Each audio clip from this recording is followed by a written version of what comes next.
მანიპულაციის ძირითად სახეებზე ვისაუბრებ დღეს, რომელიც ახლა ვინც მომისმენთ, ალბათ ნახავთ და გაგახსენდებათ, რომ გამოგიცდიათ, რადგან საკმაოდ გავრცელებულია.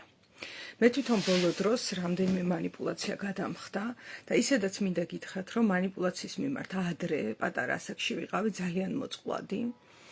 და ეს სამწუხარო რეალობაა და ახალგაზრდა ადამიანები ხშირად არიან ხოლმე მოწყვლადები მანიპულაციის მიმართ, მეც ვიყავი მათ შორის და ეხლა როდესაც თვალს ვავლებ თუ რამდენი სახის მანიპულაცია ჩემს საკუთარ ტყავზე გამოვიარე და გამოვცადე, იცი, ზოგჯერ მეფიქრება ხოლმე, რომ აი როგორ რა რესურსით შევძელი, რომ თქვათ ჩემი თავი დავრჩენილიყავი მაინც და პირობითად არ ვიცი, არ ყოფილიყო ჩემში მერე მანიპულაციის მიღების სურვილი, რომ მეც გამხდარიყავი მაგალითად მანიპულატორი, ხო? ეს ხო ვიცით, რომ ადამიანები თქვათ თუ ცუდად მომექცევიან, ჩემში რეაქციულად შეიძლება გაჩნდეს საპასუხოდ ესეთი ნეგატიური ქცევების სურვილი, ხო?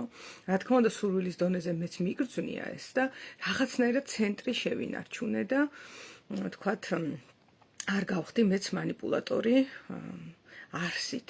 თუმცა რა თქმა უნდა შემიძლია, საერთოდ ადამიანი არ დადის დედამიწაზე, ვისაც მანიპულაცია არ შეუძლია და არაცნობიერად მაინც რაღაც დოზით ყველა მანიპულირებთ, მაგრამ ძალიან დიდი განსხვავებაა ცნობიერ და არაცნობიერ მანიპულაციებს შორის, იმიტომ რომ ცნობიერად, როდესაც მიდის მანიპულაცია, ეს უკვე გადაწყვეტილებაა და ბევრად უფრო მასშტაბურია და ეს უკვე პიროვნების, ასე ვთქვათ, მეზე არის შეზრდილი. ანუ პიროვნება თავის თავს აი ამის გარეშე ვეღარ მოიაზრებს, ვეღარ განიცდის თავის თავს თუ არ მანიპულირებს.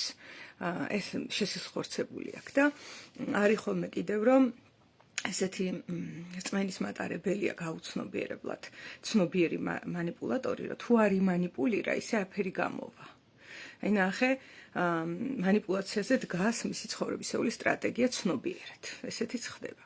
ეხლა დღეს ძირითადი ტიპები მინდა ჩამოვწერო და ჩამოვთვალო, რომელიც ხშირია და ძალიან ხშირად ნებისმიერ ადამიანს, ვინც ეხლა მომისმენს, შეხვდება ცხოვრების გზაზე, მე ვიტყვი, როგორ შეიძლება ამ მანიპულაციების მიმართ მედეგობის ამაღლება. იმიტომ რაღაც დონეზე მაინც, რაც არ უნდა იცოდე და სულ ექსპერტი იყო, მანიპულაციის მუღამი ისაა, რომ მაინც ზოგჯერ ზემოქმედებს. ძალიან რთულია, რომ სულ იყო ფხიზელი და სულ მაგ მონოდინის რეჟიმში არც ხირს ცხოვრება, ხო, რომ აბა ხო არ მანიპულირებენ ჩემი და აბა ეს და ბოლო-ბოლო თუ იმანიპულირებენ, დიდი არაფერი. ერთ მომენტშიც გამოფხიზლდები და დაინახავ, არა უშავს. რა თქმა უნდა, ღირს რომ დაახლოებით ვიცოდეთ, რა სიმპტომატიკა აქვს ადამიანს, როცა ის არის მანიპულაციის ქვეშ, რომ საკუთარი თავი ამოვიცნოთ, იმიტომ რომ ეგ არის უტყუარი. დანარჩენ შემთხვევაში ლოგიკით შეიძლება ნებისმიერი რამ მოგეჩვენოს, რომ არის მანიპულაცია ან არ არის რა. ლოგიკით და სუფიზმით, ხო? უბრალოდ სოფიზმით. ნებისმიერი რამის დამტკიცება შეიძლება. სოფისტები ხო ეს იყვნენ, ვისაც შეეძლო დაემტკიცებინათ, რომ ერთი ქათამი კი არ დევს მაგიდაზე, დევს 20. ლოგიკით დაგიმტკიცებდნენ ამას. რამდენად ეს მართლა ლოგიკა იყო, სხვა ამბავია, მაგრამ ყოველ შემთხვევაში სხვადასხვა ესეთი ფსევდო არგუმენტაციით 1000 რამის მტკიცება შეიძლება. ეხლა გადავალ მთავარ თემაზე, ანუ ჩამოვთვლი თითოეულ მანიპულაციის ტიპს, ვიტყვი ძირი რა არის მანიპულაციების, აი როგორ ხდება, რომ ადამიანი მანიპულირებადია და სიმპტომატიკა რა არის, რომ შენზე მანიპულირებენ და როგორ გამოხვიდე ამ მანიპულაციიდან. კარგი. პირველი ძალიან ცნობილი მანიპულაცია არის გასლაითინგი, ეგრეთ წოდებული, მაგრამ ეს სიტყვა ბუნდოვანია. და ეხლა მე ვიტყვი, რას ნიშნავს. გასლაითინგი არის მანიპულაცია, როდესაც გარედან ადამიანი გაჯერებს, გიმტკიცებს, ან სუგესტიას გიკეთებს, გთავაზობს ალტერნატიულ რეალობას იმას, რაც შენი არ არის. და შენი საკუთარი აღქმა, შენი საკუთარი ემოციები გეჩვენება, ნახე, გეჩვენება, რომ ან გადამეტებული, ან არასწორია, გიჟი ხომ არა ხარ, რაღაცა სამკურნალო ხარ, ალბათ რომ ესე გეწყინა, აქ ეხა სინამდვილეში ესე კი არა, ისე უნდა მოქცეულიყავი და შენი ასე ვთქვათ გრძნობები და შინაგანი განცდები არასწორი იყო და აი ეს ყველაფერი, როდესაც შენ საკუთარ თავში ეჭვი შეგაქვს, ან არასწორად გახსოვს, ეგრე კი არ მithქვია, სხვანაირად ვთქვი და შენ არ გახსოვს, შეგეშალა მეხსიერება. და ასე შემდეგ. აი ეს არის პირველი ძალიან გავრცელებული, ხო? ადამიანები სიტყვიერად ცდილობენ დაგარწმუნონ, რომ ეგრე არ ყოფილა. შენ როგორც გახსოვს და შენ როგორც გძნობ, ეგ არის გადაჭარბება, ავადმყოფობა, სამკურნალო ხარ, თერაპევტი გჭირდება და ასე შემდეგ. ანუ ეს არის პირველი გასლაითინგის ფორმა.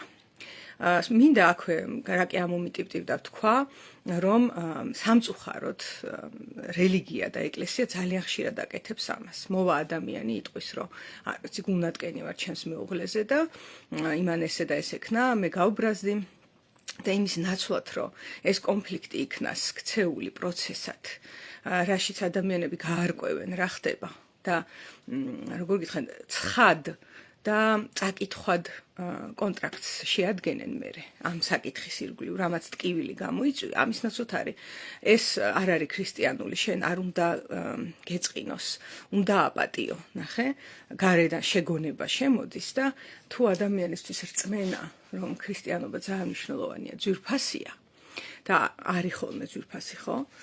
ამ შემთხვევაში დაიჯერებს და ამ შეგონებას წაყვება და იქ ბუნდოვანება დარჩა, ნახე. არ უნდა გავბრაზებულიყავი ამბობს. და ამითი საკითხი, რაზეც გაბრაზდა, რაზეც გული ეტკინა, იმ მეორე ადამიანისთვისაც მიუწვდომელი დარჩა, ვისთანაც კონფლიქტი მოხდა. ისიც ბუნდოვანებას შენახე, მეწყინა და ეხა უცებ აქეთ მივედი და ბოდიშს ვიხდი, იმიტომ რომ მამაო მასე დამარიგა, რომ ქრისტიანულია, რომ ბოდიში მოვიხადო, ხო? და ის საკითხი, რაზეც მე გული მეტკინა, არც გადაჭრილა, არც გარკვეულა, შეთანხმება არ არის, არაფერი არ არის, უბრალოდ რაღაცა ქცევა არის გარედან, რომ შემომთავაზა მღვდელმა, რომ ესე ქენიო და კი ბატონო, ეს არის манипуляცია. როდესაც მან მითხრა, რომ ნაცვლად შენი ბრაზისა, შენ უნდა გეგრძნო ეს, უნდა გეგრძნო ის, კი არ უნდა გაბრაზებულიყავი, ეს ქრისტიანული არ არის, შენ უნდა მოგეთმინა, უნდა მიუტევო, ესე უნდა ქნა, ბოდიში უნდა მოიხადო, ამას რომ იკეთებს და ჩემს ცხოვრებაში რომ ესეთ ჩარევას ახორციელებს, ნაცვლად იმისა, რომ გავარკვიო, კონსტრუქციული ვიყო, ბრაზის გამოხატვა გავაკეთო, იმიტომ რომ ბრაზი ტყუილა არ გაჩენილა, ხო, რაღაცაზე გავბრაზდი და ეს რაღაცა თუ ბუნდოვანებაში დარჩა, ის მხოლოდ გაიზრდება. არაფერი სხვა არ მოხდება იქ, ფიზიკის კანონია. ვერ გაქრება. რანაირად ქრისტიანულთაც არ უნდა შემაგონოს მღვდელმა, რომ ესე არ უნდა ყოფილიყო, ეს უკვე იყო. და არ შეიცვლება ის, რაც იყო, უბრალოდ გაიზრდება და ბუნდოვანებაში დარჩება და მე შეიძლება ბევრი წელი გავიდეს და ადამიანი ადგეს და ერთ დღესაც, აი, არ ვიცი, გამარჯობა ისეთი ტონით არ მითხარი მე როგორიც მინდოდა და აბა კარგად იყავი და ვანგრევ ოჯახს და მივდივარ. და ის მეორე ადამიანი გაოცებული მიყურებს, იმიტომ რომ რა გამარჯობა, ანუ რაზე მელაპარაკები და იმაზე გელაპარაკები სამწუხაროდ გარე манипуляციიდან გამომდინარე, რომ 5 თუ 6 წელი მნიშვნელოვანი საკითხი არ გავარკვიე. ვერც ჩემ თავში გავარკვიე, იმიტომ რომ ჩვენ ხო ვიცით, რომ გასიტყვების დროს ჩემ თავშიც ვერ ყვევი. აი, როდესაც ბრაზის ან კონფლიქტის სიტუაციაში მიდის დიალოგი, მარტო ის ადამიანი კი არ არკვევს, რა მოხდა, ვინც გაგაბრაზა და ვისთანაც გინდა, რომ რაღაც ახალ შეთანხმება დაიდოს, გამორკვევის პროცესი დაიწყოს, იგრძნო, რომ მან გაიგო შენი. მარტო ის კი არ იგებს, შენც იგებ. როდესაც შენსას ამბობ და გამოხატავ, შენ თვითონაც უკეთესად გაერკვევი შენ თავში რა.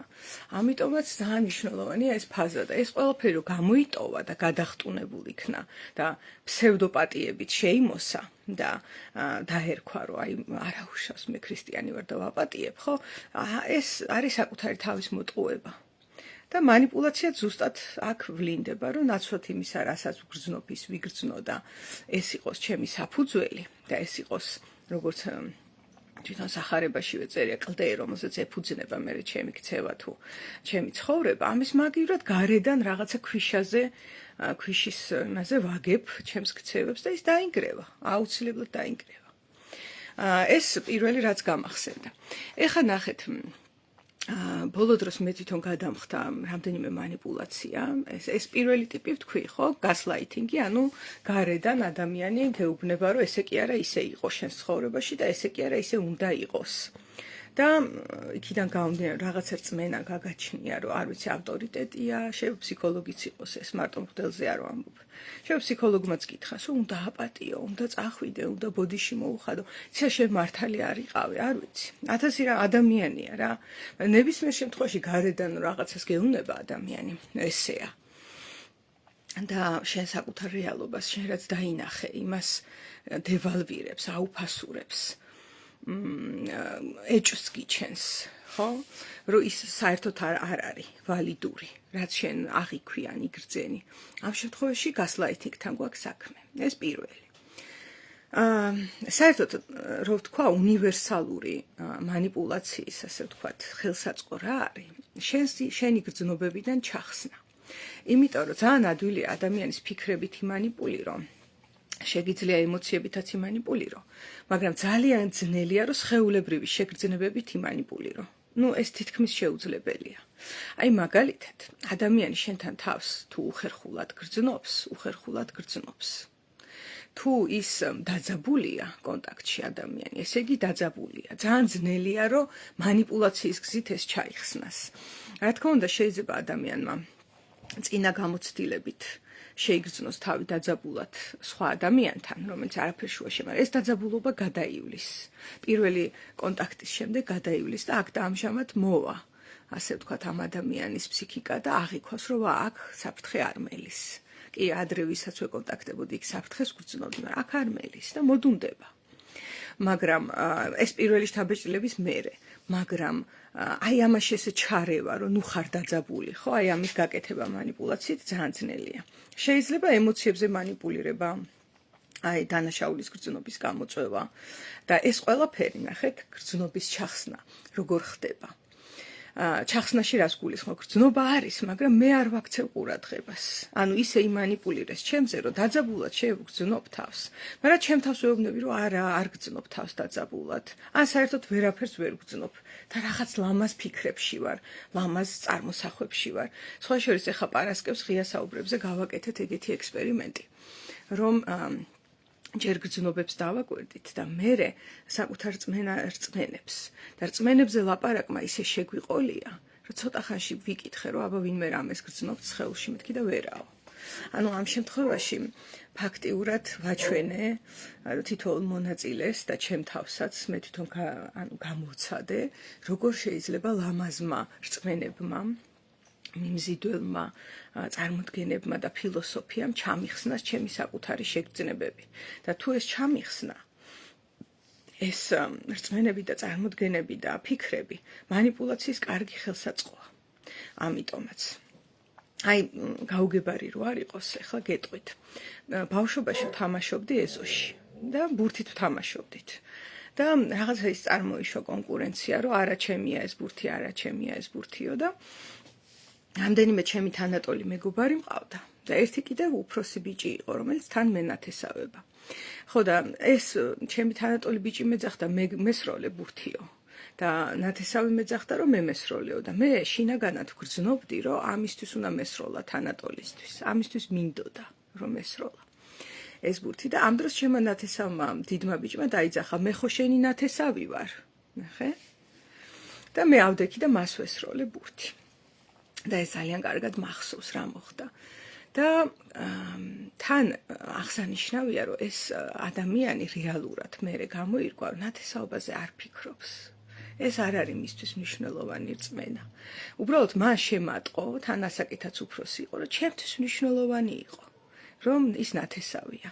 და ასე იმანიპულირა, ხედავდა, რომ მე გადავიხარე იმისკენ, ვინც ჩემი თანატოლი იყო და მეგობარი და ჩამაწოდა რწმენა, გამახსენა, რომ შენ ხო ნათესავი ხარ და იგრძნო, რომ ეს ჩემთვის მნიშვნელოვანია და კიდეც მოიგო ის სიტუაცია და მე მას ვესროლე ბურთი. და მაშინ იმას აქში და მერეც კარგა ხანს ასეთი ძვირფასი ღირებულებებით ჩემზე მანიპულაცია იყო ადვილი. და მე მქონდა ესეთი ღირებულებები, ნახე, და ამ ღირებულებებს ბრმად ვენდობოდი. ამიტომაც ვამბობ, რომ ბრმად ნებისმიერი კარგი ღირებულების ნდობაც მაინც მოწყვლაც ხდის ადამიანს. რანაირი ღირებულებაც არ უნდა იყოს ის. ჩემ ცხოვრებაში ერთ-ერთი ძალიან გარდამტეხი იყო, როდესაც არის ესეთი გეშტალტ ფსიქოთერაპევტი ჰანა შერლერი და მასთან ერთ-ერთი სესიის დროს ჩემი ერთ-ერთი ღირებულება ამოტივტივდა. სასწავლო სესიაზე მაქვს საუბარი, ჯგუფიც იყო იქ და მე ვთქვი, რომ მე არ ვარ მოღალატე, არ უნდა უღალატო არავის თქო. ხო და ჰანა ესე მომიტრიალდა და მკითხა, მაშინაც თუ საკუთარ თავს უნდა უღალატო. ანუ გამოვიდა, რომ ზოგჯერ საკუთარ თავსა და სხვას შორის არის არჩევანი. და არ უღალატო სხვას ნიშნავს, რომ უღალატო ჩემ თავს და პირდაპირ ესეც მითხრა. შენ ხვდები, რომ ზოგჯერ ასე თუ მკაცრად იქნები, როგორ ვთქვა, ჩაჭიდებული მაგ რწმენას, რომ სხვას არ უნდა უღალატო, მოგიწევს ავტომატურად, რომ უღალატო შენს თავს და ვერ ხვდებოდი. ეს რომ მკითხა, ეს იყო ჩემთვის ძალიან დიდი გაცნობიერება. რომ ნებისმიერი რწმენა, რომელიც გარე სამყაროსთან გვაკავშირებს და ძალიან ლამაზია, ხა ამას დღემდე ვეთანხმები ხო, რომ ღალატი არ ვარგა და დღემდე ძვირფასი ღირებულებაა ჩემთვის, მაგრამ ეს ძალიან კარგი სამანიპულაციო ხერხი შეიძლება გახდეს ჩემივე თავის წინააღმდეგ. შეიძლება ვიღაცა ადამიანთან ჩემი ურთიერთობა საკუთარი თავის ღალატი იყოს.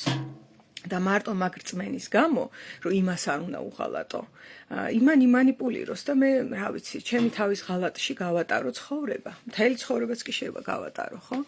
ამიტომაც რწმენები, რომელიც საკუთარ გრძნობებს უპირისპირდება, მომწამლავია. რანაირად კარგი რწმენაც არ უნდა იყოს ის. ნახეთ თან ახლა აქ ღალატზე რა კი მივედი. აქ რა ურევია, დანაშაულის გრძნობა. ერთ-ერთი გადასარევი ინსტრუმენტი манипуляტორების ხელში არის, რომ დაინახავენ, რომ ადამიანს აქვს რაღაცა კეთილი რწმენები და წარმოდგენები. და манипуლირებენ რითი, იცი? რომ აი ზუსტად მაგ რწმენებზე და მაგ წარმოდგენებზე და მაგ ერთგულებაზე, რაც გაგაჩნია მათ მიმართ, გაჭერენ და გეუბნებიან, რომ მაგალითად არც კი გცხვენია, რაც უდი შვილი ხარ. იმიტომ რომ გრძნობს манипуляტორი, რომ შენთვის მნიშვნელოვანია, რომ კარგი შვილი იყო. ან ესე, რაც უდი დედა ხარ, იმიტომ რომ გრძნობენ, რომ შენთვის ძალიან ძვირფასია, რომ იყო კარგი დედა. ან შეიძლება გითხრას, რომ როგორი ზარმაცი თანამშრომელი ხარ, აბა ეხლა ეს რა არის, რას გავს, ეს არ გცხვენია, რომ ესე ზარმაცობ, იმიტომ რომ გრძნობს, რომ შენთვის ძალიან მნიშვნელოვანია, რომ პირნათლად ემსახურებოდე და პირნათლად შეასრულო ის, რაც დაგიგმე სამსახურში, ხო? და საქმეც ამაშია, რომ ის ადამიანები, ვისთვისაც ეს მართლა სულერთია და არის, ხო, ესეთი რწმენების მქონე ადამიანები, რომ აი, ცუდი დედა ვარ და ნუ რა ვქნა ეხლა, ცუდი ვარ და ცუდი ვიყო. ცუდი შვილი ვარ, ნუ რას ვიზავთ, ცუდი ვარ და ცუდი ვიყო. თუ ესეთ რწმენას ატარებს პირობითად, ხო? მასზე манипуляტორი ამ გზით აღარ მოქმედებს, ვეღარ იმოქმედებს, იმიტომ რომ ხედავს, რომ იქ არ არის რწმენა, რომელზეც ჩაჭერა შეიძლება. მაგრამ საერთოდ ყველა ჩვენგანში არის რაღაცა რწმენები, რაზეც ჩაჭერაც შეიძლება და დანაშაულის გრძნობის გამოწვევა აქედან. მაგალითად, დაგვიანება, ხო? ზოგი ადამიანისთვის ძალიან მტკივნეულია და ძალიან განიცდის, რომ აი ვაიმე დავაგვიანე და ვაიმე ეს რა ვქენი და იქ შეგიძლია კარგად ჩააჭირო, რომ არც კი გცხვენია რომ აგვიანებ, გაიგე, როცა манипуლირებ და ის ძალიან როგორ გითხრა, იმ დროს ჩაეხსნება შეგრძნება, რომ მჭირდებოდა ეხა მე გარედან კიდე ამის თქმა. იდეაში არ მჭირდებოდა, ისედაც განვიცდი და დამნაშავედ გრძნობ თავს, ხო, რომ დავაგვიანე და ეხა კიდე ზევიდან ჩამაჭირეს. ხო, ანუ манипуляციის კიდე ერთი ძალიან გავრცელებული ხერხი არის დანაშაულის გრძნობის გამოწვევა.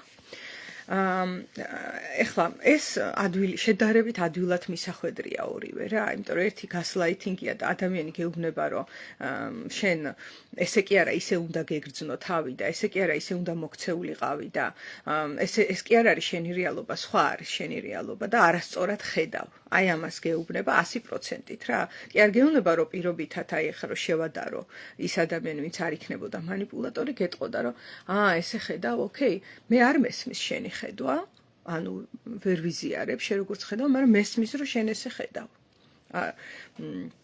არ მაქვს მე რეალობაზე პრეტენზია, რომ რეალობას ვფლობ. არ ვფლობ. არ ვიცი, ჩემი გადასახედიდან ესეა, მწვანეა. და თუ შენ გადაიხედე და ლურჯს ხედავ, არ ვიცი. იქნება მე ვცდები. კაცმა არ იცის. მაგრამ თუ მე манипуляტორი ვარ, ვეტყვი, რომ რა მწვანე კაცო. შენ ცუდად ხო არა ხარ, სამკურნალო ხარ შენ. აი ეს მე ვიყურები და ლურჯია. როგორ ბედავ რომ მწვანეს ამბობ აქ. რაღაცა თვალებში ვერ იყურები შენ კარგად, ხო იცი? ეს მწვანე კი არ არის, ლურჯია, იმიტომ რომ მე ვხედავ, ხა მე ზუსტად ვიცი რომ ლურჯია. გაიგე, აი ეს არის ის პათოსი, რითიც манипуляტორი მოქმედებს. შეიძლება სხვა ტონით იყოს ეს. რა თქმა უნდა, ტონს არ აქვს გადამწყვეტი მნიშვნელობა, მაგრამ მოვლენა ეს არის. ეს ადვილი დასანახია. მეორე ძალიან ადვილი დასანახი არის, როდესაც დანაშაულის გრძნობას იწვევს, რომ თუ მე არ მესვრი ბურთს, ცუდი ნათესავი ხარ.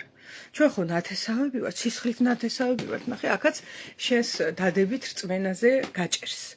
დადებითი რწმენა რა არის? ხო ჩვენ ადამიანებს გაგვაჩნია პრინციპები, ღირებულებები, რომ აი მაგალითად ოჯახი მნიშვნელოვანია, ახლობლები მნიშვნელოვანია, შვილი არის ძალიან მნიშვნელოვანი, დედა, მამა, ძმა, არ ვიცი, ხო? მაგრამ ეს ღირებულებები კარგად შეიძლება манипуляტორმა შემოატრიალოს, გამოიყენოს იმაში, რომ თავი დამნაშავედ იგრძნო. და ეს რაში ჭირდება ახლა? დანაშაულს რო გრძნობ შენ, იმაში რომ მე მის ჭკუაზე მოიქცევი. აი მაგალითად, რა ცუდი შვილი ხარ, ამას რო გეტყვის манипуляტორი, ახლა ვამუქებ, ესე პირდაპირ არ ამბობენ, ნახე, შეიძლება აი სახე მიიღოს ისეთი, რომ აი ცუდი შვილი ხარ რა. აი სახე აქვს უკმაყოფილო და უკვე ანუ მესიჯი მიღებულია, ხო? და ეს რაში ჭირდება, რომ შენ ეცადო რომ კარგი გახდე. ანუ რასაც უკვე აკეთებდი, უფრო მეტი გააკეთო. აი ცუდი შეყარებული ხარ მაგალითად, ხო? ეხლა მე ვინაიდან ვთვლი რომ უნდა ვიყო კარგი შეყარებული, შევეცდები რომ ვიყო კარგი შეყარებული, ნახე? ან არ ვიცი, საკმარისად ლამაზი არ ახარ რა, ხო? და მე ახლა ვინაიდან ესე მითხრეს, შევეცდები რომ ვიყო საკმარისად ლამაზი. არ ვიცი, ნებისმიერ რამეზე შეიძლება ეს იყოს და თან დანაშაულის გრძნობა მქონდეს, რომ აი მე არ ვარ საკმარისად კარგი ამისთვის, ამ ადამიანის და მისი უზენაესობისთვის, ახლა ვამუქებ, რომ გამოჩნდეს რა ფენომენია, ხო? და ამ ადამიანს სიამოვნებს ნახე, რომ სამყაროს ცენტრი გახდა ახლა. მის ჭკუაზე აგერ შეიძლება ბევრი ადამიანის ცეკვავს და ცდილობენ რომ იყვნენ საკმარისად კარგი მეგობარი, საკმარისად კარგი შეყვარებული, საკმარისად კარგი შვილი, ბლა-ბლა და კონტროლის ქვეშ არიან ეს ზის და აკონტროლებს ამათ ქცევას, ხო? ამაში პოულობს ნარცისულ სიამოვნებას. ვინაიდან თვითონ манипуляტორი ადამიანი ძალიან როგორ გითხრათ, არ არის კარგ მდგომარეობაში შინაგანად. ის თავის ღირებულებას სინამდვილეში ვერ გრძნობს. და აი აქ გრძნობს ღირებულებას, როცა მისი манипуляციის ქვეშ ხალხიც ეკვავს. ეს ადვილი ამოსაცნობი манипуляციებია. ეხლა გადავალ ძნელად ამოსაცნობ манипуляციებზე. ეხლა ნახეთ რა ხდება. ძნელად ამოსაცნობი манипуляცია არის, როდესაც ადამიანი ძალიან გაქებს, უყვარხარ, გიждდება შენზე, რაღაც როგორ გითხრა, როგორც უზენაეს ისე გიყურებს, რაღაცნაირი თვალებით და დედა რა მაგარი ადამიანი ხარ და ნეტა შენაირი ადამიანი და შენაირი შვილი და ნახე, იმისი საპირისპიროა. აი რა ცუდი ხარის. აქაირო რა კარგი ხარ ღმერთო, ბედნიერი ვარ რომ გიცნობ და შენაირი ადამიანები და ძალიან აწეული აქვს ტონი რა, ესე შეიძლება სიტყვით არ გითხრას და თვალები კონდეს ესე, ღმერთო რა მაგარი ხარ. საერთოდ როგორ არის იცით, ის პირველი და მეორეც რაც ჩამოთვალე და ესეც შეიძლება არ ცნობიერდებოდეს. манипуляტორი ისე манипуლირებდეს, საერთოდ არ აცნობიერებდეს, რომ манипуლირებს რა. ხო და მოკლედ აი ესეთი აღფრთოვანებული თვალებით გიყურებს, ამას ქვია, როგორ გითხრა, ქებით манипуლირება. და გააქებს, გადიდებს, ცაში აგიყვანს, მხოლოდ კარგი ხარ, მხოლოდ საუკეთესო ხარ, ის ახარ, ეს ახარ და ამ დროს იპოვებს შენთან რაღაცა სიახლოვეს, რომელიც რაღაცაში ჭირდება. აი, როგორ გითხრათ, მე თვითონ რა გამოვცადე ახლა? მე მყავდა ნათესავი გიზი ამირეჯიბი, რომელიც იყო არაჩვეულებრივი პიანისტი. ძალიან დიდი კარიერის მქონე პროფესორი, ძალიან პატივცემული პიროვნება და იყო ერთი დამწყები ნიჭიერი პიანისტი, რომელიც დამიმეგობრდა მხოლოდ იმიტომ, რომ გიზი ამირეჯიბთან გასულიყო კონტაქტზე.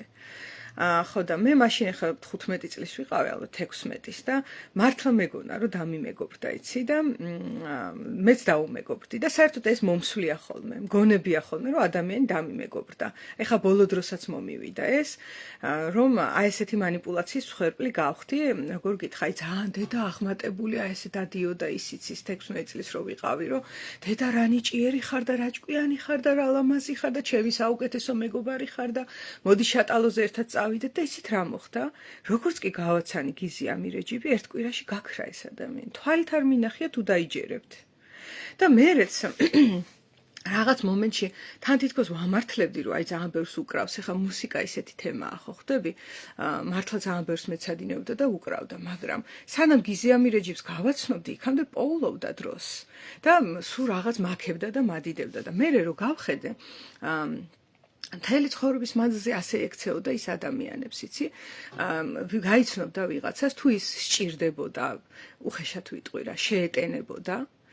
და ცაში აწევდა და იტყოდა რომ საუკეთესო ხარ და ესეთი ხარ და ისეთი ხარ და ვგიჟდები და ვაი და მე რომ ანუ ნახეთ რა ცუდია, იმიტომ მე ხო შევიყვარე ეს ადამიანი და ერთგულებით განვეწყვე მის მიმართ და როგორ გითხრა მეგობრად მივიღე და მზად ვიყავი მის გამო 1000 რამის გასაკეთებლად ხო ხარში დასადგომად თუ ერთად გასართობად და 1000 რამე და თურმე აქ რაზეა საერთოდ ლაპარაკი მე ვარ რაღაცა როგორ სატყუ არა ვარ თუ არც ვიცი რა დავარქვა რაღაცა გამოყენების ინსტრუმენტი ვარ გამომიყენა გადამაგდო ხო და რა თქმა უნდა ეხა გარდატეხის ასაკში და პატარა ასაკში ესენი ძალიან ხშირად ხდება და ჯერ ამოცნობა ჭირს მაგრამ საქმე იმაშია რომ ეს აღფრთოვანების ასე ვთქვათ ტალღა ადამიანს როცა აქვს ხანდახან გულწრფელიც არის, იცი? ანუ ვერ იტყვი, რომ აუცილებლად გადაწყვიტა ეს. ზოგჯერ გულწრფელია. ახლა იმას ნამდვილად გადაწყვეტილი ქონდა, იმიტომ რომ ესეთი კორელაცია, რომ ესე უცებ,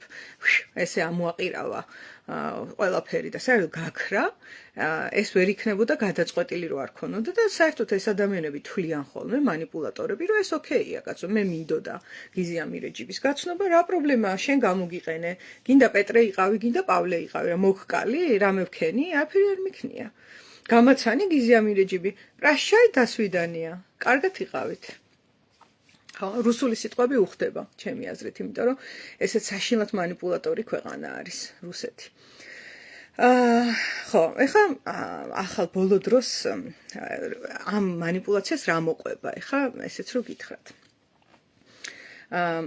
ჯერ ესე აღზევება მიდის ადამიანის, ნუ მე გამოიყენა, გადააგდო პირობითად ერთი ვარიანტი ეს არის, მეორე ვარიანტი არის, რომ აღზევება მიდის ადამიანის ხელოვნურად და ესე რაღაც შეხარ საოცრებად აი ამის ძახილი, რომ სიახლოვე იქნას მოპოვებული და მერე ისევ სიახლოვის დროს ეს ადამიანი იქ გასლაითერობს და შენ უკვე უფრო მეტად იჯერებ, რაც გითხრა გარედან. იმიტომ რომ აი ესე უყვარვარ და ცუცხო არ მეტყვის. ხო, მას ძალიან უყვარვარ და რა კი მეუბნება რომ მე არასწორად ვხედავ რაღაცას, ალბათ არასწორად ვხედავ რაღაცას, უფრო მეტი ეჭვისის ამაქვს რა. ან ძალიან უყვარვარ და ეხა ამან თუ დამადანაშაულა, ესე იგი მართლა რაღაცა ცუდი გავაკეთე, თორე ადამიანმა ესე ცაში ამწია და მე მეუბნება რომ შენ რა ცუდი მეგობარი ხარ. აი ამას ხო? და ესე იგი დავიმსახურე ეს, ნახე რამ ეს ბევრად უფრო მასშტაბური манипуляცია არის რა, იმ გაგებით რომ ორი რეალობა გაქვს ერთად, ადამიანი გიმტკიცებს რომ მიყვარხარ, გიждები შენზე, საოცრება ხარ, ის ახარ, ეს ახარ. და მეორეს მხრივ უცებ კითხვის ნიშანს გასმევინებს შენ საკუთარ რეალობაზე, იქ სადღაცა პასიურად რაღაცა აგრესიას გამოუშვებს შენს მიმართ, იქ რაღაც დანაშაულის განცდას გამოიწვევს შენში, იმით რომ აი არც კი გცხვენია და რაღაცა. თან იცი რომ ძალიან უყვარხარ. ანუ ორი შინაარსის მონელება ძალიან რთულია ერთდროულად რა. ოკეი, ეხლა ჩემი შემთხვევა რა იყო, რომ აი ესე რაღაცა აღზევებით და იმით დამიმეგობრდა ერთი ადამიანი რაღაცა დროის წინ, დაახლოებით 1 წლის წინ, ძალიან სწრაფად და კონტრაქტი გამიფორმა, გამიჟღერა, ანუ რომ ხო მეგობრები ვართო და მეც როგორ გითხრა, იცი ამაზე არ მიფიქრია. საერთოდ არც ერთ მეგობართან მე მგონი ეს არ მიკითხავს, რომ მეგობრები ვართ, ეს თავისთავად ხდება ხოლმე რა. ხო და ცოტა გამიკვირდა, მაგრამ ნუ ეგრე უძნობდი თავს და კი მეთქი. ესე უთხარი და ნუ გაგრძელდა ჩვენი მეგობრობა რაღაც პერიოდი და ცოტა ხანში რა შევნიშნე. რომ მასთან კონტაქტის დროს რაღაცებს, რაც როგორ გითხრა, ჩემთვის უსიამოვნოა, არ ვამბობდი. არ ვამბობდი, იმიტომ რომ ცოდოა მეთქი თუ რაღაცა ესეთი აზრი შემომეპარა. ну გამიკვირდა ეს რა ხდება აქ ნახე რაღაცა შინაარსის გაჟღერება ამ ადამიანთან არ იყო ოკეი ეს ჩანდა ანუ გავლენის ქვეშ მიქცევდა რა სხვაენით რო თქვა ну ეს უკვე შევამჩნიე მე შევნიშნე რომ მე თვითონ რო ვიხსნები და ვსაუბრობ რაღაცა უფრო მეტი სიახლოვის განცდა მაქვს თუ რაღაც როგორ გითხრა თითქოს შერწყმა არის თუ სულში ჩაძვრენა თუ რაღაც ესეთი გრძნობა მოვიდა და ჰოპ გამოვიხიე უკან. ეგ არ მიყვარს მე სულში ჩაძვრენა და რაღაცეები. ესეც ბავშვობაში გამოვცადე რომ არც ისე კარგ შედეგებს იძლევა. ხო და გამოვიწიე ოდნავ და იქიდან წამოვიდა დადანაშაულება რომ შენ მე არ მენდობი. ამიტომაც არ მიყვები, არ რაღაცეები რა და ეჭვები, რომ არ მიყვები, ესე იგი მიმალავ და 1000 რაღაც. თავი ცუდად მეგრძნო და რო არ ვიგრძენი თავი ცუდად და დანაშაულის გზნობის ჩემში გამოწვევა დღეს უკვე ძალიან რთულია. ადრე ძალიან ადვილი იყო. მე ვარ ადამიანი, რომელიც ახსარებაში ინანიებდა მაგალითად წლების მანძილზე, რომ ჩაი არ დაუსხი მეუღლეს. ეს ვარ რა, არ ხუმრობ. იყო ესეთი პერიოდი ჩემს ცხოვრებაში, როცა ძალიან პატარა ვიყავი. ხო და რატო არ დაუსხი ჩაი ამ ჩემს მეუღლეს ყოფილსაც უკვე? ეგ კითხვა არ ჩნდებოდა, ასე ვთქვათ. არადა იყო ძალიან დიდი მიზეზი, რომელიც ჩაიზე ბევრად უფრო მნიშვნელოვანი იყო, მაგრამ აი დამარწმუნეს იქ თავის ქრისტიანობით და ამით და იმით, რომ ეს იყო რაღაცა საშინელება, მე რაც გავაკეთე და მე დანაშაულს განვიცდიდი და ამას ვინანიებდი წლების მანძილზე. ესეთი სიტუაციიდან ვარ გამოსული რა, გამოფხიზლებული. ხო და ამიტომაც აი ეს რაღაც მორალური ნაწილი და რაღაცა ეხლა დღეს ძალიან მედეგი ვარ ამაში. მე ჩემი საკუთარი ღირებულებებიც კი კითხვის ნიშნის ქვეშ მიყენია, არა თუ გარედან შემოსული ღირებულებები. და სულ ვცდილობ, რომ ვიგრძნო და არა გადავწყვიტო, მოვიფიქრო, დავასკვნა. ნახე, ძალიან დიდი განსხვავებაა. აი თავს როგორ გრძნობ? აი ხლა რომ მისმენ მუცელში ან მკერდში ან ყელში როგორ გრძნობ თავს? და მეც რო ვსაუბრობ, ეხა რას ვგრძნობ? ეს ძალიან მნიშვნელოვანია. ამ კითხვას რო ვუსვავ ხოლმე ჩემ თავს, ისეთი ჩაკეტილი რაღაცებიდან გავსულ ვარ ამ კითხვით. თუ კი პასუხი მოვიდა, ჩხრეკვით არ მოდის პასუხი. დაკვირვებით და აი უბრალოდ ღია ვარ ხოლმე, რომ შევიგრძნო. და ცოტა ხანი ვაპაუზებ ამ ყველაფერს, შევიგრძნობ რა არის და აი სულ რო ჩიხი მგონია და გამოუვალი რომ მგონია სიტუაცია, იქიდან გამოვდივარ. აი ამ გრძნობით მარტო მე არა. ეს არის ადამიანის თვისება. და ზუსტად აი ამ ჩიხის განცდა, დანაშაულის განცდა, სირცხვილის განცდა, სხვაზე ნაკლებობის განცდა, ძალიან ბევრი ნეგატიური განცდა ხშირად მოდის და სხვათა შორის ჩემთვის ყველაზე ნეგატიური იცით რა განცდაა? ჩემი რეალობის კითხვის ნიშნის ქვეშ დაყენება. მე დავკვირვები ვარ და ეს ყველაფერი არის манипуляციის შვილები. დავკვირვები ვარ, რომ ძალიან ცუდად თუ ვარ, შედარებით ცუდად რა. აი ხო არის შენ საუკეთესო ფორმაში რო ხარ და აი ყველაზე ცუდ ფორმაში, სადაც კი ყოფილხარ ოდესმე, ხო? მე აი აქ ყველაზე ცუდ ფორმაში, სადაც ყოფილვარ, იცით რა მოდის ჩემთან, რა შინაარსი, რომ იქნება ვცდები. იქნებ საერთოდ თავდაყირავ ხედავ სამყაროს. აი ეს კითხვა მიჩნდება ხოლმე და ნახე ძალიან ცუდად რო ვარ, მაგ დროს ხო ხვდებით, როცა ყველაზე low ხარ, ასე ვთქვათ, ყველაზე ცუდ დაბალ იმაში ხარ, შენსავე მდგომარეობაში. იქ ნიშნავს ეს პირდაპირ, რომ შენმა დამკვირვებელმა ცოტა არ იყოს მიიძინა. სიფხიზლე ცოტათი დაიწია სიფხიზლემ და სიფხიზლე რო დაიწევს კრიტიკული აზრი, რომ ეს რისი სიმპტომია. რისი სიმპტომია, რომ მე ჩემი საკუთარი რეალობა კითხვის ნიშნის ქვეშ მიყენია. რისი სიმპტომია და манипуляციის, გასლაითინგის, ზეწოლის, დანაშაულის გრძნობის, ხო? და ესე იგი რა არის ეს? ნახე, როცა ფხიზლად ვარ, რა ადვილია. ძალიან ადვილია. თუ ჩემი რეალობა კითხვის ნიშნის ქვეშ მიყენია, რა გამოდის? ანუ მე არა ვარ სანდო და მაშ ვიღაცა არის გარეთ სანდო, ჩემი რეალობა რა არის? და სამწუხაროა, რომ 8 მილიარდი ადამიანია და დამიჯერეთ 90% ამ ლოგიკით ცხოვრობს. რომ გარეთ ვიღაცა არის მართალი ჩემზე მეტად, ჩემს სამყაროზე და ჩემს გრძნობებზე. ანუ манипуляტორის ერთ-ერთი მთავარი მიზანი არის, რომ შენ საკუთარ გრძნობებს ავთენტურს ჩაეხსნა და რაღაც ლამაზ, მიმზიდველ რწმენა წარმოდგენებს, პრინციპებს, აზრებს, ფიქრებს, ღირებულებებს შეგახსენებს და როგორც წესი მორალს კითხულობს რა. აი ძალიან მორალისტები არიან ხოლმე манипуляტორი ხალხი, ეს არის პირდაპირ კორელაციაშია რა. აი მორალს კითხულობენ. აი ახლა ნახეთ რა მოხდა. მაცივრის თემას უნდა შევეხო. რომ ადამიანი ციხეში იჯდა, ყოველგვარი დანაშაულის გარეშე, წელიწად ნახევარი იჯდა ადამიანი ციხეში. ადამიანი რა. და ეს ჩვენი საცოდავი манипуляციით დაბრმავებული ხალხი ახლა ამ ადამიანს განსჯის, რომ ციხიდან რატო წამოიღო თავისი საკუთარი მაცივარი, რომელიც ბადრაგმა გარეთ დაახვედრა. ანუ და ეს არის ადამიანი, რომელსაც აქ ეკონომიკური სირთულეების სიდუხჭირე, იქიდან გამომდინარე, რომ აი ესეთ ქვეყანაში ცხოვრობს. თორე იქიდან გამომდინარე კი არა, რომ ზარმაცია და ლოგინში იწვა. არ იწვა ეს ადამიანი ლოგინში, გავიდა აქციაზე, სცადა რაღაცის გაკეთება, ხო აქტიურია, ნახე? აქტიური ადამიანია, ის მოქალაქეა და სცადა რომ გაერღვია რაღაც პრობლემები და ეხლა მიდის მოთხოვნა, რომ მორალის კითხვა მიდის, რომ დამნაშავედ უნდა იგრძნოს მან თავი, რომ მისი საკუთარი მაცივარი, რომელიც გარეთ დაახვედრეს, სახლში წაიღო იმ ღარიბ სიტუაციაში, რომელიც ამავე სახელმწიფომ შეუქმნა. და აი ამაზე ეხლა მორალის კითხვა მიდის, რომ არც კი ცხენია, ეგ ასეთი და ეგ ისეთი და მეგობრებო, манипуლირებთ. ვინც ასეთ რაღაცა ტექსტებს საუბრობთ ამ ადამიანის მიმართ, манипуლირებთ და ითხოვთ მისგან, რომ იყოს წმინდანი. და ეს არ არის წმინდანი რა და ძალიან კარგი რომ არ არის წმინდანი. ეს არის ცოცხალი ადამიანი, რომელსაც უჭირს, სიდუხჭირეშია და მიაქვს ეს მაცივარი. საერთოდ ვერ ხედავ მე აქ დანაშაული სად უნდა იგრძნოს მან. მაგრამ შესაძლოა იგრძნოს. იმიტომ რომ ძალიან ბევრია, იცი? იმ დღეს შემხვდა რაღაცა პოსტი, 500 კომენტარი ეწერა.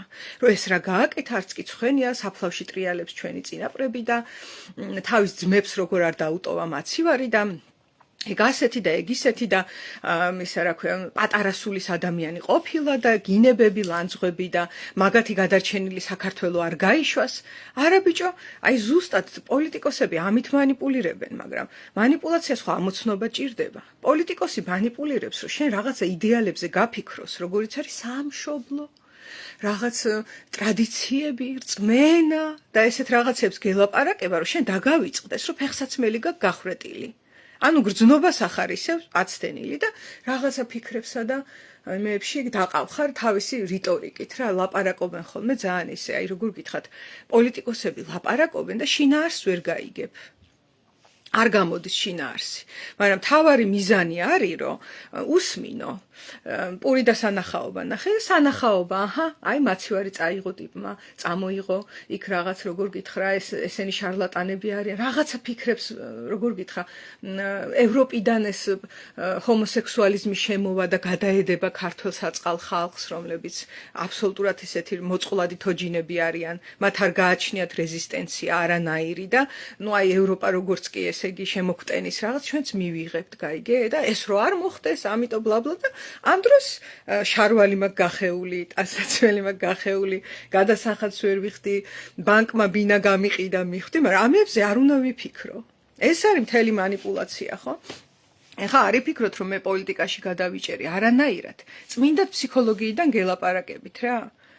რომ ანუ როგორ უნდა რატო უნდა იფიქრო ეხლა შენ იმაზე რომ ფეხსაცმელი გაქვს გახრეტილი არ უნდა იფიქრო იმიტომ რომ ეს თუ იფიქრე და ეს თუ გეტკინა ნახეთ ეს არის ძალიან მნიშვნელოვანი манипуლატორი იმით არის შემომძვრალი კარგად ადამიანში რომ ადამიანს აქვს ხოლმე როგორ გითხრა განრიდების აი ტკივილის არიდების სურვილი და ეხა ნახე თუ მე ვზივარ ეხა 90-იანების ბავშვი ვარ ხო თუ მე ვზივარ საკლასო ოთახში სადაც შეშის ღუმელი ანთია და ცივა და ხელებზე ვისხედით ხოლმე იმიტომ რომ გციო და ხელებს ვითბობ და ამ დროს რელიგიის მასწავლებელი შემოდის და 60-ზე მიყვება ნახე რა ხდება მე 60-ზე ვფიქრობ ამ დროს იქ წარმოვიდგენა ამას იმას და ერთმა კლასელმა მახსოვს თქვა რომ რა კაია 60 ნეტა მალე მოუკვდეო ნახე 6-7 წლის ბავშვზე არის ლაპარაკი 60-ში აღმოჩნდა, იმიტომ რომ დაიღალა რა ამ სიცივეში ჯდომით. მაგრამ ნახეთ რა არის, თუ მე სიცივეში ვზივარ და 60-ზე ვფიქრობ, მე წამერთვა უნარი, რომ ვიმოქმედო, რომ ეს სიცივე შევცვალო და გავთბე. წამერთვა ეგ უნარი. აღარ ამაქვს ეგ უნარი და ამაშია დღეს საქართველო. მთლიანად ამაში არის თავგაყოფილი. იმის მაგვრად რომ ვიგრძნო რომ აი ტერიტორიები წამართვეს და ვაიმე.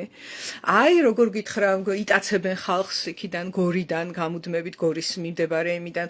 აი მცოცავი ოკუპაცია გადმოდის და იქ რაღაცები მიწები რომლებიც რა ვიცი 2 დღის წინ საქართველო იყო ეხლა უკვე თვითგამოცხადებული ოსეთია ის კი არა რომ აგვისტოს ომში ქართველები დაიხოცნენ და ვაიმე მტკივა არა ტკივილი ხო არ მინდა ნახე ფსიქიკაა ესე მოწყობილი გაურბივარ ტკივილს რა არ მინდა რომ თვალი გაუსწორო იმას რომ რაღაცა მტკივილი მომადგა და ამიტომ არაუშავს რწმენა ნახე ეს ღმერთი გამოჩნდება და განიკითხავს კაცობრიობას ქართულ ენაზე ბატონო ჩემო ამ პარტავნებაზე აჭერს ის აღფრთოვანებული თვალებით რო გიყურებს ადამიანი ეგეც ამ პარტავნებაზე აჭერს ანუ ეგოზე სხვა ენით რო ვთქვა ხო და მოკლედ მეგობრებო ბევრი რო არ გავაგრძელო ეს ყველაფერი არის ხრიკები, ძალიან კარგად გაცნობიერებული პოლიტიკოსების შემთხვევაში. არ არის შემთხვევითი, რომ ამ კაცს დაახვედრეს მაცივარი და ეს ყველაფერი ტელევიზიითა და რადიოთი გამოაცხადეს და გადაიღეს. და ძალიან კარგად იცოდნენ, რომ ქართველი ადამიანი არის უკუდო ამპარტავანი, რომელიც გამოდგება და დაიწყებს, რომ განსჯას, რომ არც კი ხვენია, რატომ არ დატოვა ის მაცივარი თავის ძმებისთვის და ამ რომელ ძმებზე არის იცი ლაპარაკი, რომელიც გაგლიჯავენ შუაზე რო რამე. იმიტომ რომ ისინიც არ არიან მხიზლად. ყველა არის მოძინებული სხვადასხვა იდეოლოგიით. ვიღაცას ქურდული იდეოლოგია აქვს, ვიღაცას მართლმადიდებლური, ვიღაცას ქართული პატრიოტული, ვიღაცას ესეთი და ამ იდეოლოგიებში ხარშვით ავიწყდება ყველას, რომ ფეხსაცმელი არის გახვრეტილი და გასაკერია ეს ფეხსაცმელი. ანუ რეალობას არის მოწყვეტილი ეს ხალხი რა, ძირითადად 90%-ზე მეტი. და ამიტომაც მე ვინაიდან თუ მე ხა საკლასო ოთახში ვზივარ და 60-ზე ვფიქრობ და მცივა და მაშინ ეს ოკეია, იცი 7 წლის ბავშვებში ესეა. მშობლები ქმნიან რაღაცა რეალობებს, მაგრამ აი დასრული ადამიანი ვარ ხო, არ 18 წელზე ზევით და ოთახში ცივა და მე ვლოცულობ. ხო და იმ ღმერთმა მითხრა, შეკაი ადამიანო, ხელი გაანძრიეო რა. მიხდი, ან მცივა და ღმერთო მიშველე კი არა, მცივა და აბა რა გავაკეთო, წავალ შეშას ვიშოვი, წავალ ვიმუშავებ, წავალ არ ვიცი ფულს ვიშოვი, რომ ნავთი ვიყიდო თუ რაც არის 90-იანებზე ვსაუბრობ ახლა. ან რა ვიცი დაურეკავ ვიღაცას, გავალ გარეთ, ვირბენ ბოლოს და ბოლოს რომ გავთბე, ხო? ტანსაცმელს ჩავიცვალ, არა. აი, რა აწყობს პოლიტიკოს ნახე, ესე მე გულხელდაკრეფილი ვზივარ, ნერვიულობ, რომ არ გაგვაპირდარასტონ, ეს არის ანერვიულო.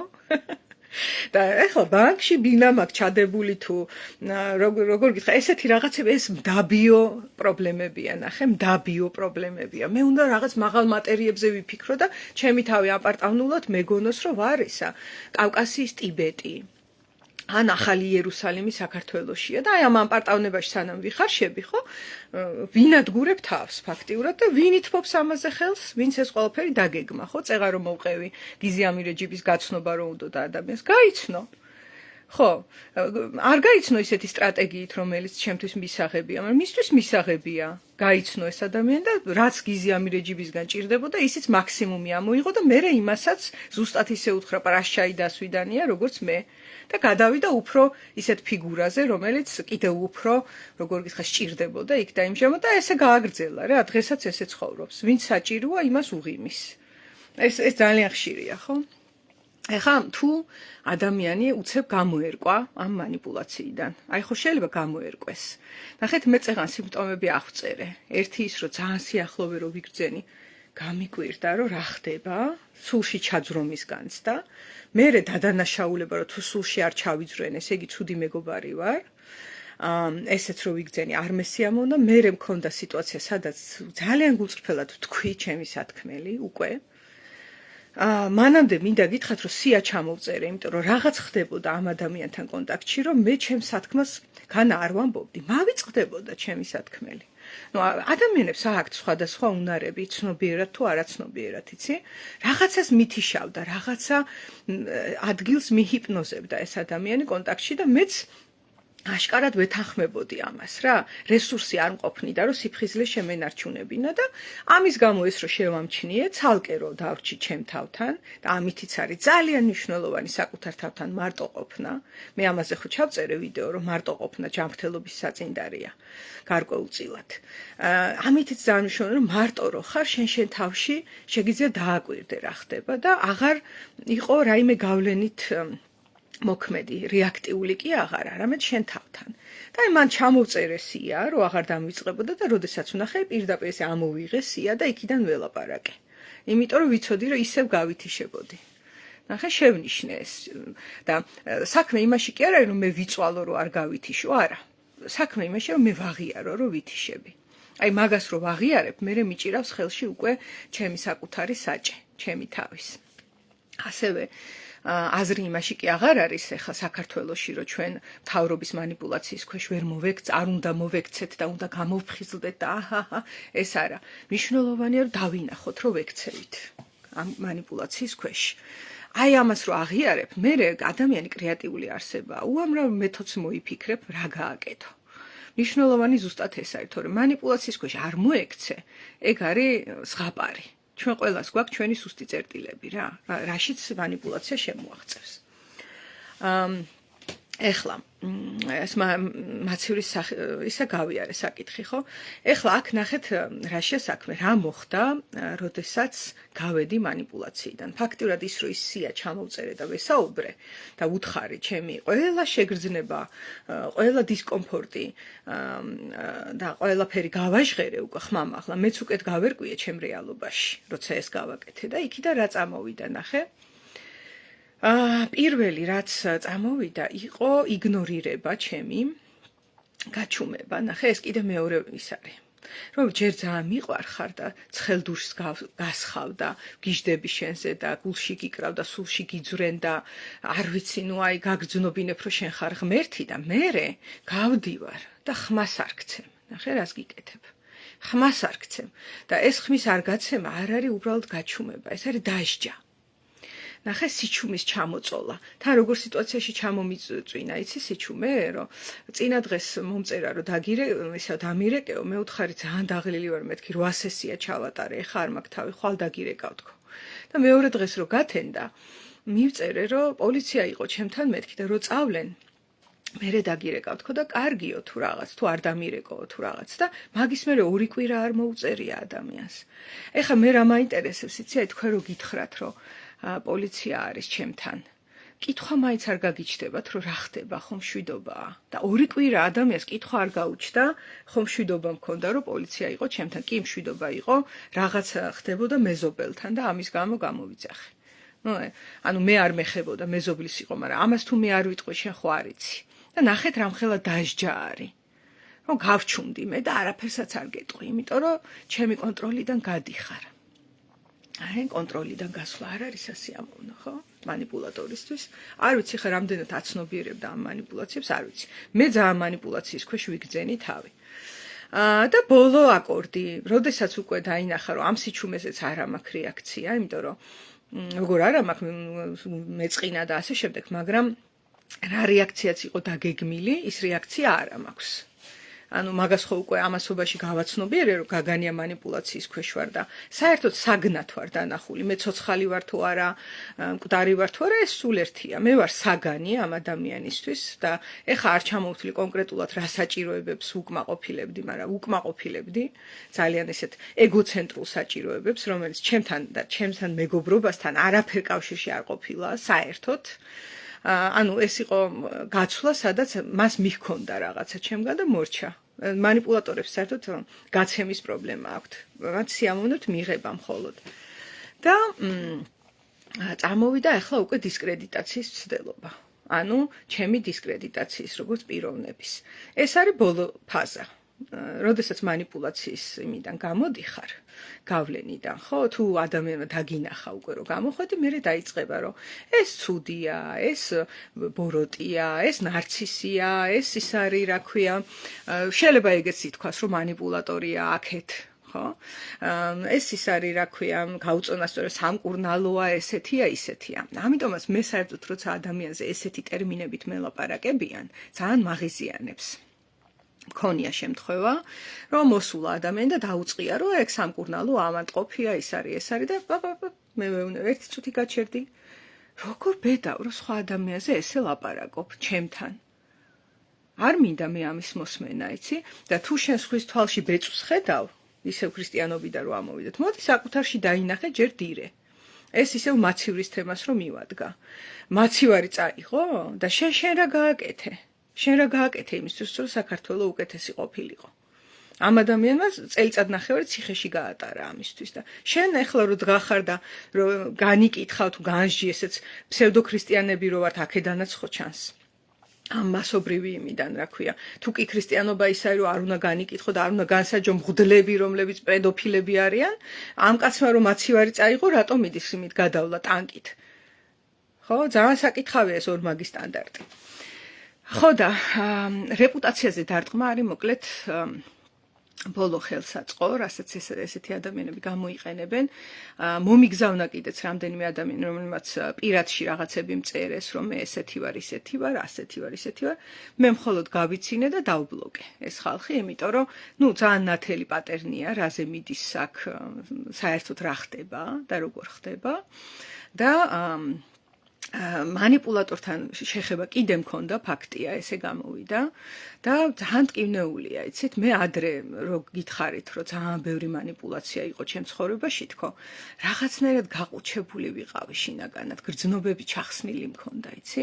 ესეც ხვდები, რომ ბავშვობიდან რო ეგეთ გარემოში ვიყავი, როგორ ჩანს ჩემმა ფსიქიკამ ჩახსნა ეს გრძნობები, ნახე, დესენსიტიზაცია, დეფლექსია, რომ ვერ ვხედავ, რომ манипуლირებენ და ამ შემთხვევაში ნაკლებად მტკივა, იმიტომ რესურსი არ მყოფნის, რომ პასუხი გავცე. და დღეს, როდესაც ჩემი ფსიქიკა გაფართოებულია, მუშაობის, პიროვნული განვითარების, ასაკის, გამოცდილების, ბევრი რამის გამო, ხო, გაფართოვდა. აქედან გამომდინარე, როდესაც манипуლირებენ ჩემით, მე ვაძლევ ჩემ თავისუფლებას, რომ მეტკინოს და მტკივა. და ეს კარგია, იმიტომ რომ ტკივილს რო განვიცდი, ზუსტად ეს მაფხიზლებს ამ შემთხვევაში. ეს ტკივილი არის ინფორმაცია, რომ რაღაცა არ არის ისე, ძალიან მნიშვნელოვანი გრძნობა არის. და როდესაც მე გაყუჩებული ვიჯექი და ბაყაყებით ნელა ვიხარშებოდი, ძალიან დიდ ხანს წლების მანძილზე მიდიოდა ჩემი რესურსების, ჩემი დროის, ჩემი ენერგიის ხარჯვა. და მე ამისგან ტკივილი არ მადგებოდა თითქმის, ნახე, ვერაფერს ვერ ვგრძნობდი და მე რეიციან ხოლმე ძლიერი ადამიანია. ძლიერი ადამიანი კი არ არის. ემოციაში ვერ გადის ის ადამიანი. იმ ადამიანს არ ყოფნის აქ და ამჟამად ჯერ რესურსი და მხარდაჭერა, რომ იგრძნოს ის ტკივილი, რაც დგას. და თუ იგრძნო ტკივილი, აი პირობითად იმ საკლასო ოთახში თუ იგრძნო რო ცივა, მერე დგება არჩევანი და მოდის ენერგია, რომ ავანთო ცეცხლი და გავთბე. ან გავიქცე ვირბინო და გავთბე. ან რაღაცა მოვიმოქმედო, იცი? და სანამ მე გაყუჩებული ვზივარ და ფანტაზიების სამყაროში ლამაზ ღირებულებებზე ვფიქრობ, იქამდე ვერ ვიგრძნობ ამას კარგად, რომ ცივა. ანუ რეალობას არ ვეხები. მე ვეხები მან ფანტაზიას. ეხლა მინდა ვახსენო თეა გოგოტიშვილი, რომელიც არის არაჩვეულებრივი ფსიქოლოგი. მისი ლაივ თერაპიების, ასე ვთქვათ, პოდკასტები დევს მის გვერდზე და შეგიძლიათ ნახოთ, რამდენიმეჯერ ჩაწერა და დევს ესა, ანუ ანონიმურად ზის ადამიანი და თეა უტარებს მას თერაპიას. ეს ვიდეოები დევს. და იყო ერთი ადამიანი, რომელიც ამბობდა ესეთ რამეს, რომ და აქ ადამიანზევე უნდა დავაკისრო ახლა პასუხისგებლობა, იმიტომ რომ ის ადამიანი, ვინც манипуლირებს, ის იმას აკეთებს, რასაც აკეთებს. მნიშვნელოვანია შენ რას აკეთებ. ის რას გააკეთებს, ეს არის ჩემ კონტროლს მიღმა. არ ვიცი რა იქნება. იმანიპულირებს, ან არ იმანიპულირებს, ან მომატყუებს, ან არ მომატყუებს. ის რაღაცებს აკეთებს, რა ცხოვრობს ის ადამიანი, როგორ გითხრა, არანაირი რაიმე ესეთი ვალდებულება, სამყაროული ვალდებულება არ აქვს, რომ იყოს კარგი ადამიანი, ან მომექცეს კეთილად რა. მას ეს ვალდებულება არ გააჩნია. რაღაცას ცხოვრობს და თვითონ როგორც მიაჩნია, სწორად ისე ცხოვრობს. ხო, მე ჩემი ცხოვრება, ჩემი პასუხისგებლობაა და არა დადანაშაულება, რომ ის манипуლატორი, ხო? ახლა ნახეთ, თეა გოგოტიშვილთან იყო ესეთი ანონიმური ერთი კლიენტი, რომელმაც თქვა, რომ ერთი ბიჭიაო, რომელსაცო თან შეყვარებული ყავსო, თან იმას ყვავილებს ჩუქნისო და თან ხანდახან მოდის ჩემთანო, დაკავდება სექსითო და წავაო. მეტი არაფერი. ხო და თეამ მკითხა, რომ და შენ რა ვიცი, როგორ განიცდი თავს თუ რა არის შენთვის ეს ურთიერთობა, რაღაცა კითხა რა, პირველი ისეთი კითხვა, რომ ცოტა გარკვეული იყო სიტუაცია. და მადლობა ლანა, გაიხარე. ხო და თავიდან, ესე იგი, წინააღმდეგობა წამოვიდა და კლიენტმა დაიწყო, რომ ეცი რა, იქნებ ერთ დღეს მიხვდეს, რომ მე უფრო მნიშვნელოვანი ვარ, ვიდრე მისი შეყვარებული, იქნებ ერთ დღეს მეც მომიტანოს ყვავილები, მე მაინც იმედით ვცოცხლობ, რომ იქნებ ერთ დღეს დამირეკოს და მომიკითხოს და სექსის გარდა რაიმე სხვაც დაინახოს ჩემში, იქნებ ესე მოხდეს, იქნებ ისე მოხდეს და თავიდან თეა რაღაცნაირად ცდილობდა, რომ ეჩვენებინა, რომ ეგ არ მოხდება, ან ყოველ შემთხვევაში ამის ლოდინი არ ღირს რა, ისეთ კითხვებს უსვავდა და მე იცით რა გააკეთა?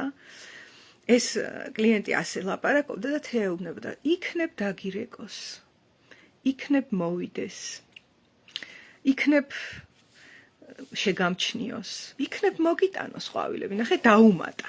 აი ეს როგორც ლაპარაკობდა, ისე დაუმატა გარედან. და რაღაც მომენტში გაიღიმა ამ კლიენტმა და თეა ეკითხა, რომ ეხლა რა იგრძენიო და ირონიულად მეცინება ჩემს თავზეო, ნახე ეტკინა. იმიტომ თეამაც დაუბრუნა ის, რასაც თავის თავს ეუბნებოდა და ორმაგი დოზა რომ მიიღო, ეტკინა. და თეამ უთხრა, ეხლა შენ ეხები რეალობას. გამარჯობა. მიხდი, შენ ეხლა ეხები რეალობას და არა ფანტაზიას, იმიტომ რომ ბევრჯერ რომ გაჟღერდა ეს ფანტაზია, თავი გარედანაც რომ გაჟღერდა, მისი, ასე ვთქვათ, შინაარსი კარგად შემოიჭრა ადამიანის აღქმაში და გაცნობიერდა, ნახე, რომ ირონიულია ეს ლოდინი, ეს გოდოს მოლოდინი. ძალიან ირონიულია, სასაცილოა, ნახე, ესე აღიქვა კლიენტმა და ეტკინა, რომ სასაცილო მდგომარეობაში ვარ. არ არის კარგი გაცნობიერება. უსიამოვნო გაცნობიერებაა, თუმცა გაცნობიერებაა. და ეს ჯობია, ვიდრე ძილი და გაყუჩება და მორფიუმის მიღება, რომ ყველაფერი კარგად არის, მეგობრებო. ყველაფერი მშვენივრად არის და თუ ვერ გრძნობთ, რომ მშვენივრად არის, აი პოზიტიური ფსიქოლოგია, აი მედიტაცია, სადაც უნდა ბედნიერი გახდე, აი რაღაცა სუბსტანციები, რომელიც შეგიძლია მიიღო. მაგრამ სიფხიზლე არ იქნება აქ. ოკეი, არც ტკივილი არ იქნება. მაშ ძილი და ძილი, როდის გვეღირსოს ჩვენ გაღვიძება? როდის ითქვა ჯერ კიდე ეს სიტყვები, ხო? ქართველი ერის პრობლემა ძალიან დიდხანს როგორც ჩანს იყო, არის და იქნება ეს ძილი, რომელიც გამოწვეულია საცოდავი ამპარტავნებით, რომ ჩვენ ვართ ღვთისრჩეული ერი თუ ამის რჩეული და იმის რჩეული და ამიტომ მაცივარზე უნდა ვაბულინგოთ ადამიანი, რომელსაც ადამიანური ცოცხალი საჭიროება გააჩნია, რომ კონდეს ეს მაცივარი. ეს არ არის რაღაც, როგორ გითხრა, როლექსის საათი, რომელიც მერს უკეთია და არ ვიცი 4 მილიონი დოლარი ღირს იმ დროს, როდესაც ვაკის პარკში ლუკებია ახდილი და ჩაიჩეხო. არა და ეს ვაკის პარკი გახსნა, ხო? და იქ საერთოდ რა მოხდა ვაკის პარკში და მე რა ადვილად ვდეფლექსირდით და გავიხედეთ სხვა მხარეს, ეგ საერთოდ ცალკე ამბავია. მე უბრალოდ არ მიყვარს, რომ ძალიან გავაგრძელო ჩემი ლაივები და აქ ახლა გავჩერდები და გისურვებთ საკუთარ შინაგან გრძნობებთან კარგ ჩაჭიდებას. მე მაქვს ვიდეო თვითმანიპულაციაზეც და პრინციპში იგივე თემა არის, იმიტომ რომ ადამიანი გარედან რომ მანიპულირებს და შენს გრძნობებს ჩახსნი, პრინციპში შენ მანიპულირებს შენს თავზე. პრინციპში ყველა მანიპულაციის დროს სამწუხარო რეალობა ისაა, რომ ადამიანის შინაგანი ერთ-ერთი ინსტანცია არის წინასწარ განწყობილი თუ მიჩვეული იმას, რომ საკუთარ თავზე იმანიპულიროს და გრძნობებს ჩახსნის, არაფერს არ გრძნობს, ვერ გრძნობს და გამოკიდებული არის მხოლოდ ფანტაზიებს, იდეალებს და ასე შემდეგ და მერე იწყება სხვადასხვა სიმპტომატიკა და ხშირად დგება გულის ტკენა და ასეთი როგორ გითხრათ, ადამიანური გამოცდილებები, რასაც ჭირდება რომ შენიშნო. თუ რაღაცას ვერ ხედავ, იმას ვერ უპასუხებ. და აქვე ვიტყვი, ყველა ადამიანი, რომელსაც ჩემს მიმართ რაიმე მსგავსი გაუკეთებია, ნუ იქნება იმის იმედად, რომ მე ვარ კეთილი. ეს იციან ხოლმე. არ გქონდეთ ამის იმედი, რომ მე რამეს ტალახს გამოისვრით ჩემკენ და მე კეთილი ვარ. ეს არის ილუზია, რომელიც მოდის იქიდან, რომ ადრე ასე იყო. მე არა ვარ ეგ ადამიანი, ვინც პასუხს არ დააბრუნდებს, გინდა მანიპულაციაზე, გინდა თავდასხმაზე, გინდა შეურაცხყოფაზე და ნებისმიერ რამეზე. აუცილებლად დავაბრუნებ საპირწონე პასუხს. იმიტომ რომ იმდენი ხანი ვიცხოვრე მიმტევებლობით, მონანიებით და აღსარებით და ფსევდო რაღაცა სხვისგან შემოტანილი შინაარსებით, რომ ეხლა მეორე პოლარობაში ვარ. კარგად ვაცნობიერებ, რომ აქ ვარ. ოღონდ მე ეხლა ეს მჭირდება. მე გადავწყვიტე და ყველა ადამიანი, ვინც პატარა კენჭი მაინც ჩემგან გამოუსვრია, აუცილებლად მიიღებს პასუხს ჩემგან, საპირწონეს და უპასუხოდ არ დარჩება რა. აი ამას ეხლა ლაივით ესე ვიტყვი. აბა, ამას დღეს გისურვებთ.